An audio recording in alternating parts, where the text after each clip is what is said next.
শেখ হাসিনার শাসনামলে গোপনে প্রভাব খাটিয়ে বাংলাদেশের সামরিক শক্তিকে ইচ্ছাকৃতভাবে দুর্বল রেখেছে ভারত। নয়াদিল্লির বিরুদ্ধে এমন অভিযোগ তুলেছে ইউটিউব চ্যানেল ইনশর্ট। চ্যানেলটি বলছে, লক্ষ্য একটাই, বাংলাদেশের সেনাবাহিনী ভারতের দিকে কোনো স্ট্র্যাটেজিক চ্যালেঞ্জ ছুড়ে দিতে না পারে।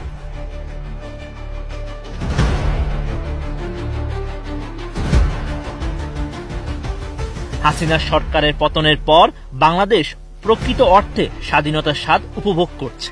সামরিক এবং অর্থনৈতিক ক্ষেত্রে 170 মিলিয়ন জনসংখ্যার দেশটির হাতে রয়েছে মাত্র 8টি মিগ, 29টি ফাইটার জেট, যা প্রমাণ করে হাসিনার শাসনামলে স্পষ্টতই দেশের সামরিক ক্ষেত্রকে অবহেলিত করে রাখা হয়েছে।